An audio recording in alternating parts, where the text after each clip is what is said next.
Good morning, Richard Eckley here. Happy Wednesday morning to you.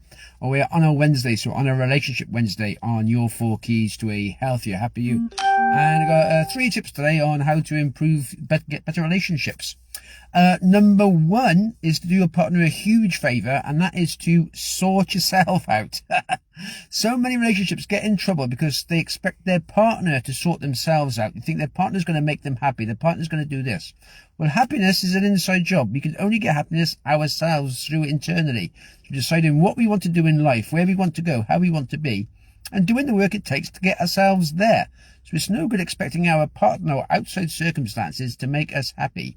We need to take responsibility for that. I'll say, okay, then I want to be happy. What's going to make me happy? What do I need in my life that's going to make me happy? And then start going towards it. It's no good looking for external things to say, oh, if I have this car, I'll be happy. If I have this house, I'll be happy. If my partner does this, I'll be happy. That's very, very short term. That's not going to work. Long-term happiness is internal. It's always internal. Always has been, always will be. So it's deciding what you want in your life yourself, first of all. If you want to get healthy, what health habits you're going to develop. If you want to get wealthy, what wealth habits you're going to develop. If you want good relationships, what relationship habits you're going to develop. So it's up to us to do it internally ourselves. Self-responsibility is the first step. To help our partner out is to get us right, and then we can help our partnership and our relationships grow, so then it moves forward in the future. So the first thing is to help our partner is to get ourselves right first of all. Number 2 is get rid of all the negative self-talk. That is so bad, so damaging.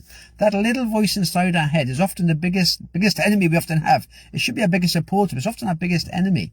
So it's changing that little voice inside our head to be a bigger self-talk. To think, okay then, what is it that's good about me? What can I do? What skills have I got? And to your partner again, sometimes people sort of ask, oh, what my habits don't you like? What is it about me that I don't like? What things can I change about me? Well, think first of all, okay, what do they like about you? Ask the question to your partner. What habits have I got that you like? What do you like that I do? What do I do that you like? And that in yourself, tell that to yourself as well. Think, okay, I can do this, this, and this. Tell yourself things that you can do. Getting your self-talk improving on the positive side of things will change your outlook on life. It'll help you mentally. It'll help you get rid of sort of anxiety or depression. It's because if you can turn this little voice into being your biggest supporter instead of your biggest negative influence, then you move yourself forward. You have a more positive outlook on life. So it's through changing that negative mindset. And so we live in a negative world. This world has been crazy the last couple of years. We had COVID, now we've got Russia invading, we've got so much going on. So there's so much negativity out there. It takes a lot of training to get your mind positive, to think, okay then, what positive can I put in there? What can I do? It's good to get the news occasionally, but you don't need to have the news rammed into your mind 10, 12 hours a day. Just deciding what information you need, and then what positive information can you put in there to counteract all the negative, so you're moving yourself forward that way. And number 3, let's talk about important stuff with your partner. It's said the TV show and everything else is all sort of like small talk. It's nice, but there are only 2 main groups you need to chat to about your partner. That's your family and your friends, and how you can support them both. If they're going through any situations, how can you support your family or your friends and help them to move themselves forward? It's not doing stuff for them. They should do stuff themselves. Just realizing, okay, I can support my family, I can support my friends. Have a chat about them, see who needs help, support in that way, and then move yourself forwards. Then you're connecting with your partner, you're chatting about things that are important to both of you. Because you remember, you've got 2 sets of families. There's sort of his family and there's your family, or her family and his family. But they're still like come together, but you've still got relationships to develop around as you go. And it's just thinking, okay, then how can we support each other, support our families, and move ourselves forward, chat about things that matter.